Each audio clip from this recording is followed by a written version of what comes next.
What's up, YouTube? 농담이고 어떤 분이 제가 유튜브를 너무 정적으로 한다고 해가지고 다른 유튜버들처럼 한번 해봤어요. 원래 Q&A는 이제 몇 개월에 한 번씩 하는데 이번에 설거지남 영상에 너무 많은 질문이라고 해야 될까요? 좋은 것들이 달려가지고 그러니까 나는 이 정도 차면 이제 Q&A를 하나 만들어야겠다 싶은 그 할당량을 다 채워버렸어요 벌써. 그래서 Q&A를 진행할 거고요. 그리고 Q&A는 두 개로 나눌 생각입니다. 하나는 그 블루필 베타남에 대한 그 영상에 대한 Q&A를 따로 분리하고 저한테 메일이나 댓글로 따로 물어보신 그런 내용들로 하나를 또 다룰 거예요. 지난 영상에 댓글을 달면은 제가 잘 못 보고요. 이제 메일로 보내주시면 제가 확실히 좀 확인을 할 수 있습니다. 그래서 일단 앞에 1부는 이메일이나 뭐 기타 제가 본 댓글에서 주신 질문들에 대해서 제가 한번 대답을 해볼게요. 첫 번째 메일 주신 분은 19살이시고요. 이분은 저한테 두 가지 질문을 했습니다. 영어는 어떻게 습득을 해야 하나요? 그리고 나이가 19살인데 인생에 대한 조언을 해주십시오 라고 얘기를 했습니다. 일단 제가 제 영상에서 영어를 많이 쓰죠. 그리고 제가 외국에 있는 컨텐츠들을 많이 다루고 있고요. 일단 영어를 이 학생분이 잘하고 싶다면 한 가지 알아야 될 게 영어는 학문이 아니라 언어예요. 제가 뭐 일일이 하나하나 문법을 다 설명할 순 없고 제가 봤을 때 영어를 가장 잘 가르치는 유튜버들은 뭐 바나나 선생님인가요? 그분하고 구슬쌤 이분 아주 좋습니다. 뭐 그밖에 좋은 분들 많을 거고 그리고 여러분이 아셔야 될 게 수능에 있는 영어보다요 유튜브에 있는 영어가 훨씬 쉬워요. 만약에 여러분이 롤로 타마씨의 유튜브가 너무 어렵다면은 롤로 타마씨의 블로그를 찾아서 글을 읽으세요. 이게 말로 듣는 거는 어려울 수 있는데 글은 어디 도망가지 않으니까 천천히 읽을 수가 있잖아요. 저는 외국에 한 번도 나가본 적이 없어요. 왜냐면 난 남자니까. 20대 외국에 들락날락 하는 거는 결혼할 때 3천만 원만 모으면 되는 여자들만 할 수 있는 특권입니다. 근데 저는 영어를 쓸 때마다 절대 기죽지 않아요. 내가 뭐 잘난 척 한다고 생각하지 않고 대한민국 모든 사람들이 어렸을 때부터 영어를 배웁니다. 영어를 못하면 이상한 거예요. 제가 무엇보다 영어를 쓸 때 특히 외국인하고 영어를 할 때 기죽지 않는 이유가 뭐냐면은 미국에 있는 애들 중에도 나보다 학력이 낮고 나보다 무식하고 나보다 영어를 더 못하는 애들이 있을 수 있어요. 심지어 제가 하위 15%의 미국인보다 훨씬 더 고급 영어를 쓸 수도 있는 겁니다. 저는 이거를 대학 다니면서 이제 원어민들하고 얘기하면서 많이 깨달았죠. 쉽게 비유를 하자면은 한국인 중에 언어 영역 1등급이 전체 인구의 몇 프로가 되죠? 거의 안 되죠. 근데 9등급인 사람도 한국어는 잘 하잖아요. 그런 거예요. 그래서 이거는 이제 마인드에 관한 부분에 대해서 얘기한 거고 이분이 영어를 잘하고 싶다면 현실적으로 고통을 극복해야 됩니다. 뭐 영어 좀 틀어놓고 귀에 꽂고 잔다 뭐 자연스럽게 영어가 습득되겠지 이런 생각으로는 안 돼요. 쉽지 않아요. 저는 9살 때 영어를 처음 배웠고요. 그 다음에 알파벳과 발음을 배우자마자 제일 먼저 제 이름으로 영어를 썼어요. 그리고 제일 처음 배운 단어는 피그였습니다. 제가 영어를 배우고 싶었던 동기는 저는 어렸을 때부터 할리우드 영화를 많이 봤기 때문에 거기서 나오는 말을 알아듣고 그 나라의 언어를 쓰고 싶었기 때문이에요. 왜냐하면 미국 문화는 너무 쿨하고 세련됐거든. 그리고 저는 어렸을 때부터 엄마가 팝송을 좋아해서 쭉 팝송을 들었고요. 지금도 저는 영미권 노래를 굉장히 많이 들어요. 제가 한국의 케이팝을 듣기 시작한 거는 군대 가서입니다. 아무튼 저를 영어 공부를 이끈 거는 나는 세련되어지고 싶고 그리고 우월한 어떤 것을 습득하고 싶다라는 그런 욕망 때문이에요. 그런 저도 학창 시절에 영어가 되게 힘들었어요. 제가 제일 고생했던 게 투부정사인데 저는 투부정사가 이해가 안 돼가지고 투부정사 문제 풀 때 그냥 해석하고 감으로 풀었어요. 이런 거 있잖아요. 투부정사 용법 중에 다른 걸 하나 고르시오. 뭐 해석한 다음에 그냥 언어적으로 풀 수밖에 없었어요. 정말 포기하고 싶었는데 포기를 못한 이유가 하나는 시험을 봐야 되니까 다음 기말고사 중간고사 준비해야 되니까 억지로 했고 두 번째는 애들은 다 내가 영어를 잘하는 줄 알아요. 그래서 fake it until make it 진짜로 할 수 있을 때까지 흉내를 냈어요. 그냥 제가 영어 문법을 완전히 이해한 거는 대학생이 되고 나서입니다. 여러분 한국 사회는요 우물한 개구리예요. 한국에 나오는 책들 보면은 다 태반이 나무야 미안해 쓰레기들이고요. 그러니까 다시 말해서 한국의 출판 시장의 수준은 매우 떨어집니다. 그리고 그거랑 연계해가지고 책을 마케팅하는 유튜버들의 수준도 진짜 덜 떨어져요. 내가 이렇게 자신있게 말할 수 있는 거는 저는 21살 때부터 거의 매년 10권 이상의 책을 읽었기 때문이에요. 이게 뭐 저의 뭐 문화 사대주의라고 생각할 수 있는데 미국에 훨씬 더 많은 지식과 더 우수한 생각과 더 넓은 관점들이 많아요. 저는 조던 피터슨이 한국에서 유명해지기 전부터 이미 몇 년 전부터 한 1, 2년 전부터 조던 피터슨 영상을 이미 보고 있었거든요. 미국 유튜버 중에서도 뭐 이상한 사람들 많죠. 무슨 한국에서 욕먹는 그런 BJ 같은 애들 많은데 그만큼 뛰어난 것들도 많아요. 여러분이 영어를 도외시해서 여러분이 놓치고 지나갔을 그런 조던 피터슨 같은 사람이 얼마나 많을지 한번 상상해 보십시오. 여러분은 영어를 습득을 안 할 수가 없어요. 미국이 세계를 주도하고 미국 문화가 가장 성공한 모델이고 세계에서 가장 발전하는 기술과 사상이 미국에 다 있는 이상 여러분의 영어 습득을 피할 수가 없습니다. 물론 그 미국도 이제 무너지고 있죠. 왜냐하면은 페미니즘과 PC주의가 미국을 이제 무너뜨릴 거예요. 왜냐하면은 이건 또 다르게 다룰 주제인데 제 생각에는 앞으로 장기적으로 한 50년 60년 동안 미국이 쇠퇴를 하고 중국이 부상할 거라 생각을 해요. 미국이 이미 사회가 너무 여성화되었어요. 여자들이 너무 많은 권력을 쥐고 있고 남자들을 너무 탈남성화 시켰어요. 제 발언이 되게 뭔가 가부장적이고 보수적이거나 또는 시대착오적인 발언이라고 생각하는 모양인데 이건 한번 제가 시간이 되면 다루겠습니다. 그리고 이 19살 고등학생 분이 저한테 질문한 두 번째 질문은 인생 전반에 대해 조언을 해달라고 했는데 딱 세 가지만 말씀드리면은 첫 번째는 당장 치과에 가가지고 사랑니를 다 뽑으세요. 엑스레이를 찍고 의사가 뽑아야겠다고 얘기하면은 뽑으세요. 이것조차 안 할 거라면 저한테 질문을 하지 마십시오. 그리고 제가 해줄 수 있는 두 번째 조언은 이미 19살이라니까 지금이 10월이죠. 이미 늦은 것 같은데 어쩌면은 교복을 벗기 전에 반드시 연애를 하십시오. 그리고 교복을 벗기 전에 반드시 섹스를 하세요. 그리고 교복을 벗기 뭐 안 되면 유사 성행이라도 해요. 그러니까 뭐 꼭 섹스를 위해 누구를 사귀란 얘기는 아니고 연애를 하게 되면은 정서적 사랑 말고 육체적 사랑도 꼭 해보란 얘기입니다. 물론 피임은 반드시 하십시오. 왜냐면 10대들은 임신이 아주 잘 되거든. 그리고 저한테 뭐 인생 조언을 해달라고 했는데 제가 이분께 인생 조언을 해줄 수 있는 게 없어요. 왜냐면은 그쪽과 나는 다른 사람이고 나는 그쪽이 누군지 모르고 뭘 원하는지도 모르고 어떤 환경에 처한지도 모르기 때문에 제가 19살인 저한테 해줄 조언이라고는 미리 앞서서 성장하려고 하지 마요. 예를 들면 제 레드필 컨텐츠를 보고 이게 무조건 진실일 거다 해가지고 너무 미리 무장하고 너무 미리 진보하고 차라리 그 블루필적인 믿음을 먼저 열심히 실행해봐요. 그게 훨씬 더 도움이 될 겁니다. 그러니까 앞서서 성장하지 말고 바보짓을 실컷 하는 게 실제로 좋습니다. 자, 그리고 두 번째 메일로 받은 질문은 이분이 되게 꾸준히 질문하셔가지고 제가 대답은 하겠는데 뭐 이재명에 대해서 어떻게 생각하냐. 그러니까 이분은 제가 이재명을 박영선 두들겨 패듯이 패죽이시길 바라는 것 같아요. 근데 솔직히 말해서 제가 요즘 바쁘기 때문에 정치 뉴스를 잘 안 봅니다. 어떻게 돌아가는지도 모르고. 근데 뭐 보내주신 내용 보니까 세 가지 다룰 만한 내용이 있더라고요. 하나는 불로소득이 나쁘다. 하나는 가난은 선이고 부는 악이다. 국가 주도 성장 얘기하셨는데 그래서 오늘은 이 솔직히 리버럴의 말을 붙이기도 역겨워요. 왜냐면 내가 리버럴이지 이 새끼들은 레프트들이죠. 특히 20대 제 채널을 많이 보는 20대 남성들이 이 민주당 이 레프티스트 엘리트들의 사고방식 왜 이런 생각을 퍼뜨리는지랑 한국의 경제가 어떤 건지 제가 아는 대로 간략하게 얘기해드리겠습니다. 일단 첫 번째 불로소득이 나쁘다란 말에 여러분은 동의하시나요? 제 생각에 불로소득이 나쁘다란 말에 동의하는 사람들은 개돼지예요. 왜냐하면은 개돼지들 중에서도 주식을 하거든요. 근데 주식은 불로소득이란 말이에요.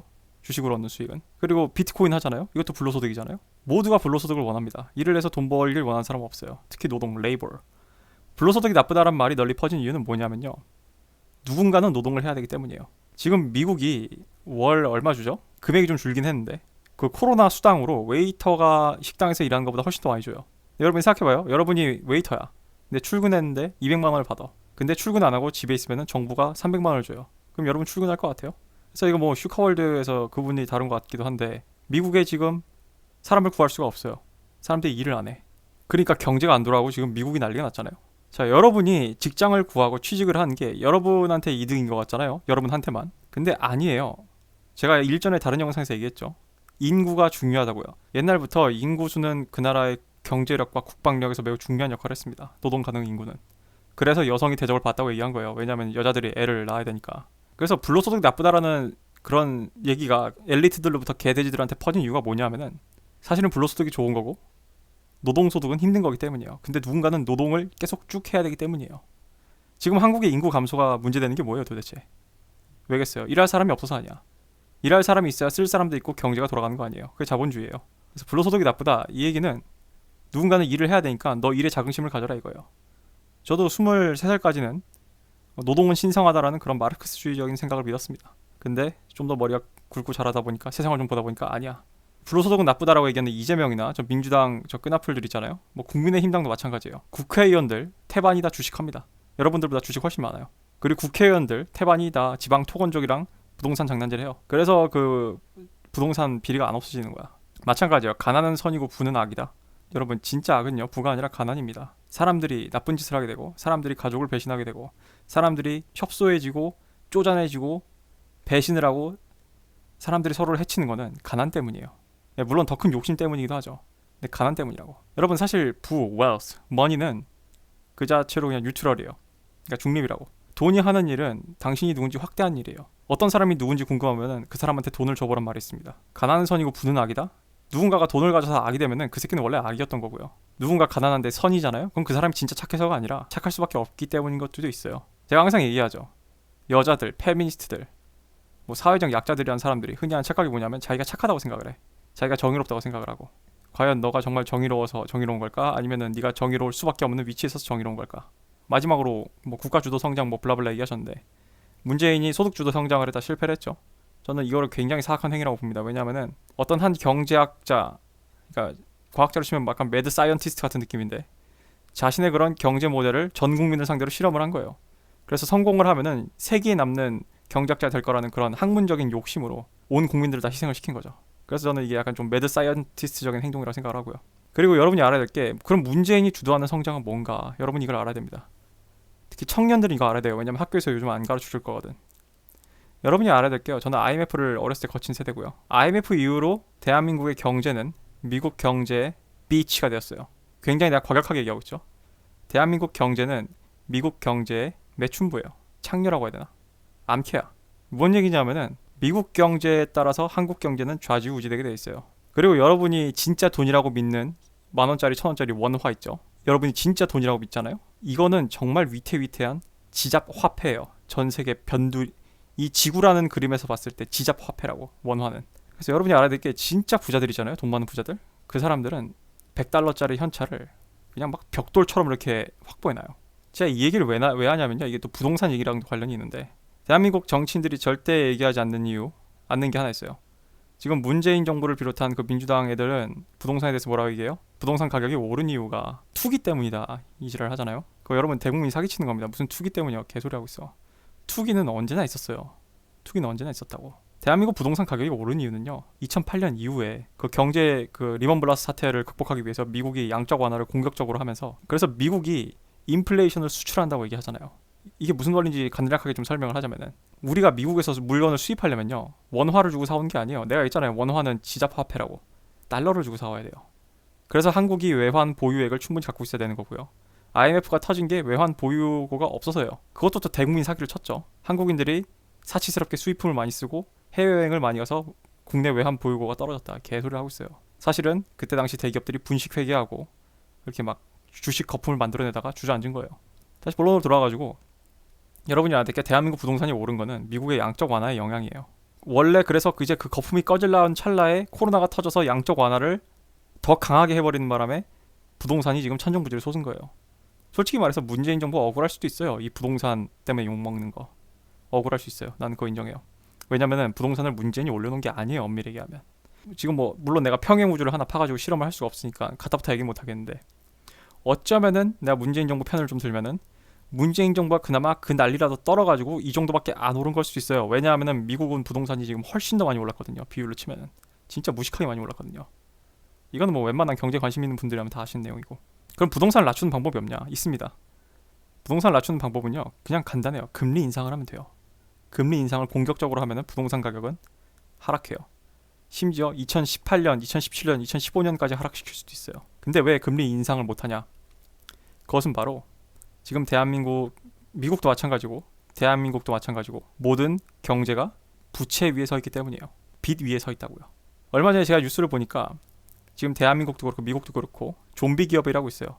이 좀비 기업이 무슨 뜻이냐면은 기업이 창출하는 수익으로 참고로 여러분 모든 기업들은 대부분 다 대출을 합니다. 대출을 해요. 은행으로부터. 근데 대출 금액 이자를 못 갚으면은 기업이 파산해야 되잖아요. 마이너스니까. 근데 파산 안 하고 기업이 계속 유지가 되는 거예요. 그게 왜 가능해요? 금리가 제로 금리니까 가능한 거예요. 그리고 코로나 이후에는 이자 상환이나 원금 상환을 정부가 미뤄졌기 때문에 가능한 거예요. 그래서 사실상 뒤진 거나 마찬가지인데 제로 금리나 아니면 정부의 연장 정책으로 인해서 가까스로 살아있는 것처럼 보이는 걸 좀비 기업이라 부르는 거예요. 그러니까 살아있는 건 아닌데 살아있는 것처럼 보이는 게 좀비잖아. 이 좀비 기업이 미국의 전체 기업 중에 30%인가 35%가 되고요. 한국은 40%가 됩니다. 여러분 이렇게 생각할 수 있어요. 뭐 중소기업 무슨 잡기업 소기업들 아니야? 아니요. 여러분이 알만한 꽤 큰 중견기업이나 대기업도 포함되어 있다고 합니다. 뭔지 공개는 안 했어요. 거기서 나도 잘 모르고. 즉 그 얘기는 무슨 뜻이에요? 금리를 인상하는 순간 모든 그런 많은 빚을 진 기업들이 추풍낙엽처럼 쓰러진다는 거예요. 뿐만이 아니죠. 가계부채도 있죠. 가계부채가 뭐예요? 여러분이 영끌하느라 부동산 산 그 대출금, 이자. 제가 아직 부동산을 안 사봐서 모르겠는데 보통 부동산을 사기 위한 대출이 고정금리인가요? 변동금리인가요? 변동금리면은 금리 인상을 하면 이제 영향을 받겠죠. 뿐만 아니라 여러분이 영끌한다고 대출해가지고 주식 샀죠. 대출해가지고 비트코인 샀죠. 그거 다 금리 인상하면은 이자 올라가는데 여러분들 다 죽어날 거 아니야. 왜냐하면은 지금 코스피는 가까스로 버티고 있는데 비트코인은 반토막이 났잖아요. 지금 3분의 2 다시 이제 $8,000까지 올라가긴 하지만 경제는 하나도 나아진 게 없고 산업도 딱히 뭔가 대단히 발전한 게 없어요. 근데 경제가 성장하고 사회가 돌아가는 것처럼 보이는 이유는 부채 때문이에요. 부채. 즉 저금리, 돈 양적 완화, 돈 무한으로 찍어내기 이런 식으로 계속 띄운 거예요. 즉 지금 종이 비행기가 날아다니고 있는데 종이 비행기가 나는 게 아니라 밑에서 바람을 후후후 하고 있는 거야. 근데 이 양적 완화는 무한히 할 수가 없습니다. 참고로 대한민국 양적 완화를 미국처럼 하게 되면요, 베네수엘라 같은 꼬라지가 나고요. 미국이 양적 완화를 할 수 있는 거는 세계 최강 대국이자 최고의 군사력을 가진 국가이자 최고의 땅과 자원을 가진 국가이자 기축통화국이기 때문에 가능한 거예요. 그래서 원래 걔네 나라에서 일어났어야 할 인플레이션을 신흥국이나 한국 같은 다른 나라들이 받는 겁니다. 그래서 미국이 인플레이션을 수출한다고 하는 거예요. 왜냐면요, 우리가 달러를 갖고 있잖아요, 한국이. 근데 미국이 양적 완화를 해서 미국의 달러 가치가 떨어지면요, 한국에 우리가 갖고 있는 달러 가치 떨어질 거 아니에요? 그러면은 이전 수준과 맞추기 위해서는 더 많은 달러를 가져와야 되거든. 그래서 달러를 필요하니까 미국 가서 우리 달러 주세요 하고 달러를 가져와요. 달러를 사와요. 그럼 미국 입장에서는 달러가 나간 거잖아요. 그러니까 그게 인플레이션을 수출한 거지. 그러니까 걔네들은 양적 완화, 연방준비은행이 아무런 근거 없이 하면은 그냥 돈이 생기는 거예요. 내가 이렇게 긴 얘기를 하는 이유가 뭐냐면은, 첫 번째, 부동산 문제를 문재인이 해결 못해요. 왜냐면은 원인이 문재인이 아니거든. 원인이 도메스틱, 국내에 있지 않거든. 그리고 두 번째, 문재인의 정부의 어떤 경제 성과가 있다면은 그거는 미국의 양적 완화예요. 즉 쉽게 얘기해서 문재인 정부는 소득 주도 성장을 한 게 아닙니다. 문재인 정부는 부채 주도 성장을 한 거예요. 그리고 부채 주도 성장은요, 이런 식으로는 사실상 성장이 아니에요. 이건 성장이 아니야. 이거는 시한폭탄입니다. 제 생각에는 2024년 경을 기준으로 해서 대한민국이 다시는 한당의 기적 이후의 모습을 찾을 수가 없을 것 같아요.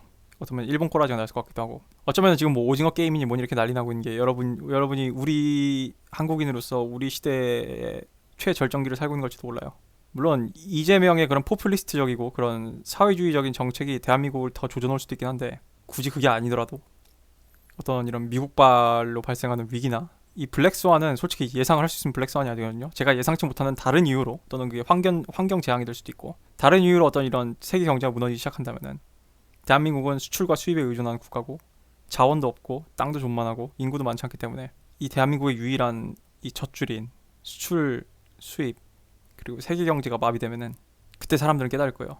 한반도에서 이 정도의 강대국이 생긴 게 진짜 말도 안 되는 기적이라는 걸 그제서야 깨달을 거예요. 사람들은 지금 너무 당연한 줄 알고 살아요, 그거를. 나는 알바할 때마다 이 생각을 했어요, 옛날에 대학 다닐 때. 나는 알바할 때 손님 없어서 가만히 서 있잖아요. 무슨 생각했냐면은, 이 사장님은 어떻게 하지 돈을 많이 벌 수 있지? 이 사장님은 그럼 한 달에 얼마 버는 거지? 여기서 임대료는 얼마 나갈까? 그러면 돈을 더 많이 벌려면 더 많은 손님이 필요한데, 더 많은 손님은 돈을 어디서 가져오지? 그럼 그 사람은 돈을 어디서 받았지? 그 사람은 돈을 어디서 받았지? 도대체 이 나라의 부는 누가 가져오고 어떻게 가져오는 거지? 그 생각을 되게 많이 했어요. 왜냐면 너무 신기했거든. 이 쥐뿔도 없는 나라가 왜 이렇게 부강하지? 얘기하다 길어졌는데, 저는 이재명을 좋아하기도 하고 안 좋아하기도 합니다. 모든 정치인들의 장단점이 있어요. 근데 이재명이 걱정되는 거는 이 사람이 역시 변호사라는 거야. 경제에 대해서 쥐뿔도 몰라요.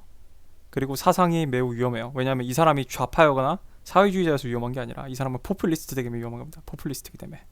몰라요. 여러분이 뭐 정치에 좀 깊게 빠지는 정치 그런 병이 걸리신 분이라면은, 그리고 근데 문파, 그 586 대깨문파를 싫어하신다면은 이재명이 되는 것도 나쁘진 않아요. 왜냐면은 제 생각에는 이재명이 되면은 민주당 내에 있는 문재인 개파들, 정확히 하면 그 586 조국이나 이런 라인 탄 새끼들 다 죽일 수도 있을 것 같거든요. 모르죠. 또 이재명은 또 어떤 사람인지 모르니까. 그래서 뭐 정치 얘기는 여기까지 하고, 자, 신남성연대에 대해서 어떻게 생각하십니까? 솔직히 이 질문은 제가 여러 번 받았는데 관심이 없어서 잘 몰라요. 미안합니다. 다만 제가 저번에 뭐라 했냐면은, 제가 알고 있는 거는 여기 뭐 하는 사람이 뭐 일베다, 뭐 5.18에 대해서 뭐 비하 발언했다 이러는데, 나는 개인적으로 신남성연대를 지휘하는 사람이 5.18에 대해서 무슨 생각을 하고 있는지는 제 관심 바뀝니다. 그 사람의 사상의 자유고, 물론 전 동의할 수 없지만 뭐 그렇게 생각할 수 있다고 생각합니다. 근데 이분이 뭔가 대중적으로 영향력을 끼치고 지지를 얻고 동조를 얻고 싶다면은 그런 거는 혼자 생각을 해야죠.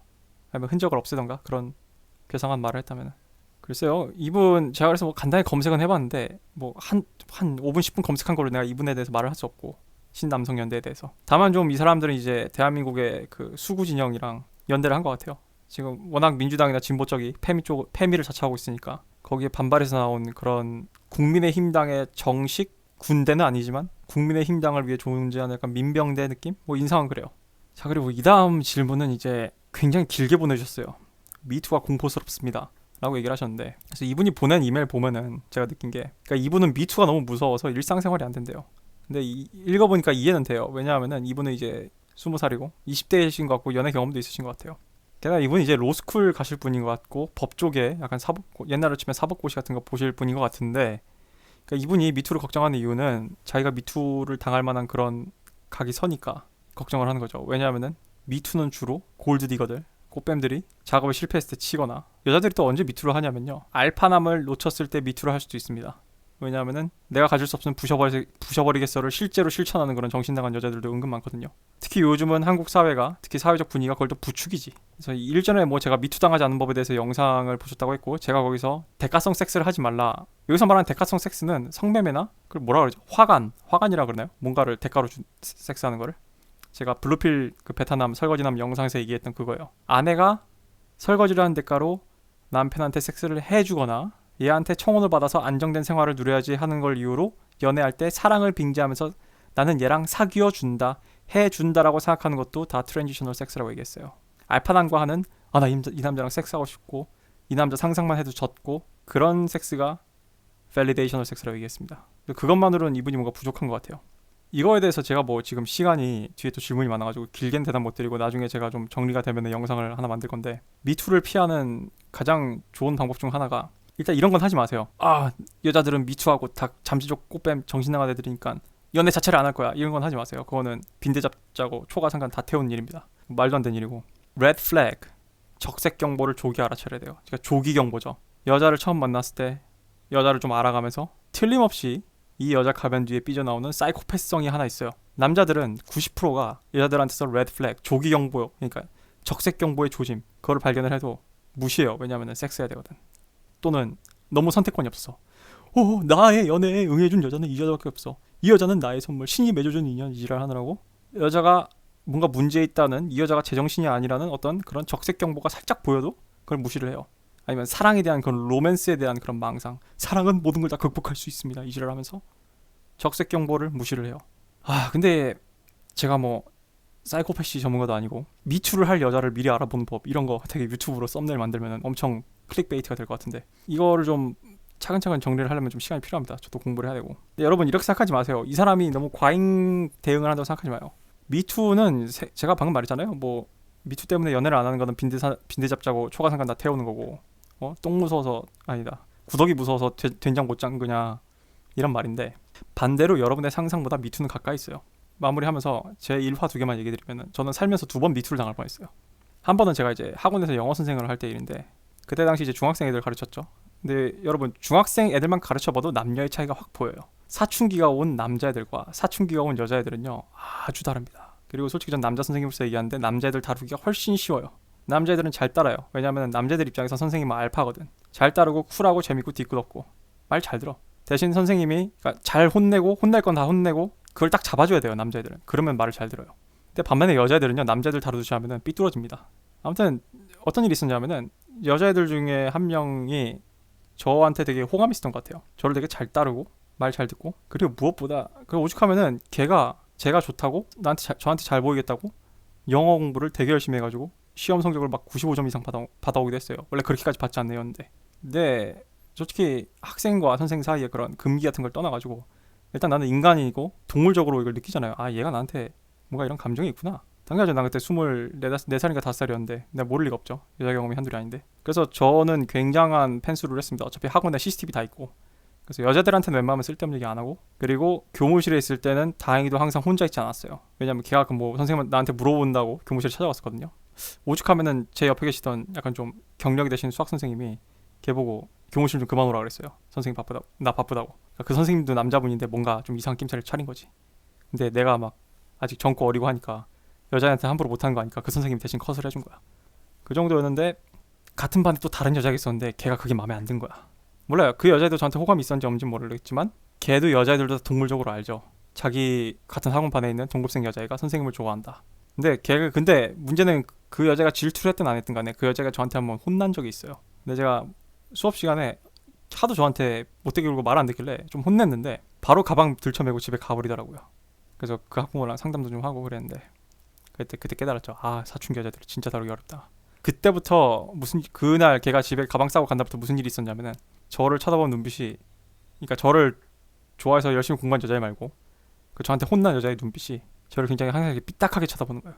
근데 그러던 어느 날 그 저를 좋아하는 여자애가 저한테 어떤 질문을 했나 뭐 농담을 했나 그랬어요. 그때 뭐 난 선생님이니까 무시했으니까 대답을 해줬죠. 그랬더니 갑자기 그 삐딱하게 저를 쳐다보는 여자애가 아청아청 이러는 거예요. 그러니까 뭐 들리라는 식으로 이렇게 지당한 식으로 아청아청 이러는 거예요. 그게 뭐겠어요? 너랑 걔랑 지금 불꽃이 튀긴 게 보인다 이런 걸 이제 지적을 하는 거죠. 다행히도 어차피 제가 그때 이제 조만간 그만둬야 될 때여가지고 뭐 그걸로 2년은 끝났기 때문에 뒤에 별일은 없었습니다. 그리고 그때는 뭐 미투 이런 것도 없었고 이게 제가 여기서 하고 싶은 얘기는 청소년 애들도 그런 걸 알고요. 청소년인 여자애들조차 성을 무기로 이용할 줄 안다는 거예요. 그리고 두 번째는 제가 이제 알바를 할 때였는데 같은 여자애랑 둘이 알바를 하다가 처음엔 둘이 사이가 좋았는데 어느 날부터 좀 모르겠어요. 어느 날부터 뭔가 안 맞았어요. 그래가지고 걔가 저를 되게 싫어하기 시작하더라고요, 여자애가. 근데 저랑 한 번이라도 일을 해보신 분은 알겠지만 저는 알바든 뭐든 굉장히 사람이랑 비즈니스에서 사적으로 엮이려고 하지 않아요. 굉장히 오히려 너무 선을 그었으면 선을 그었다고 생각을 하지 이 사람이 약간 좀 냉정하다 싶을 정도로 저는 안 친하거든요. 근데 내 생각에는 그 여자가 나를 상대로 기싸움을 하려고 했던 것 같아. 근데 그러니까 어떤 점에서 기싸움을 하려고 했냐면은 뭐 일을 하는 주도적인 방식이나 이런 거에서 기싸움을 하려고 했던 것 같아요. 일을 하는 방식에 있어서. 왜냐면 내가 걔보다 늦게 들어왔거든. 근데 내가 봤을 땐 걔는 일을 못하는 건 아니지만 그렇다고 나보다 딱 잘하는 거 아니었거든요. 그리고 무엇보다 모순이 있었죠. 지가 나보고 하지 말라는 건 지가 다 하고 있었어. 나 한 번은 안 되겠다 싶어가지고 손님 없을 때 얘기 좀 하자 그래서 얘기를 했어요. 뭐가 이렇게 불만이냐. 네가 나한테 이렇게 삐딱하게 구는데 너는 평소에 이렇게 하지 않냐. 너나 잘해라 먼저. 난 내일 내가 알아서 할 테니까. 서로 피해주지 말고 일 잘하자 했더니 갑자기 걔가 자기가 그만두겠대요. 자기가 족같으니까 그만두겠대요. 그래서 아니 나는 지금 너보고 그만두자고 너 그만두라고 이렇게 얘기한 게 아니라 서로 바운더를 정하고 일을 잘해보자고 하는 거 아니야 그랬더니 됐다고 자기가 그만두겠대요. 뭐 그만두라 그랬어요. 근데 얘가 사장님한테 가가지고 무슨 얘기를 했는지 모르지만 되게 이상하게 얘기를 했나 봐요. 다음날 사장님이 저한테 전화 와가지고 그 여자한테 무슨 얘기를 했냐고 저한테 이렇게 막 취조하듯이 물어보더라고요. 그럼 나는 블라블라블라 얘기했죠. 이런 대화 있고 이런 대화 있고 이런 대화 있고 마지막에 이렇게 얘기했어요. 사장님 근데 저 그때 당시에 녹취가 있는데 필요하시면 녹취 보내드릴까요? 이렇게 얘기했어요. 그렇죠. 저는 녹음기를 켜놨어요 그때 이 사장님이 아니 뭐 그것까지는 줄 거 없고 다시 연락하겠다 이렇게 얘기하더라고요. 그래서 어떻게 얘기되는지 그 뒤로 어떻게 얘기되는지 모르겠는데 그 다음부터 여자애는 그만두기까지 한 일주일 정도 걸렸는데 일주일 동안 저한테 한마디도 안 섞었어요. 저도 당연히 펜수를 오지겠죠. 아예 같은 공간 안에 있질 않았어요. 물리적으로 말도 섞지 않고. 즉 그때도 미투라는 게 유행하기 한 몇 년 전이었어요. 그래서 여러분이 알아야 될 게 미투는 정확히 얘기하면 여자들이 성을 무기화해야겠다는 생각은 상상외로 가까이 있습니다. 그렇기 때문에 이분의 질문은 굉장히 중요하고 유효한 질문이에요. 특히 오늘날처럼 이 대한민국의 사법체계가 법치주의가 남자를 보호해주지 않고 남성을 차별하는 21세기 공안재판이죠. 성범죄 재판은. 공안재판이 뭐예요? 너가 빨갱이가 아닌 걸 증명하는 게 공안재판이잖아. 근데 21세기 성범죄 재판은 뭐예요? 남자가 성범죄를 저지르지 않았다는 걸 증명해야 되잖아. 언젠가는 이 여자들 경을 칠 겁니다. 언젠가는 이 여자들 때문에 여자들의 어떤 인권이 더 위협받는 날이 올 수도 있어요. 그게 오늘은 아니겠지. 아무튼 이 주제는 제가 기회가 되면 정리해서 한번 다뤄볼게요. 나중에 시즌2로 하게 되면은.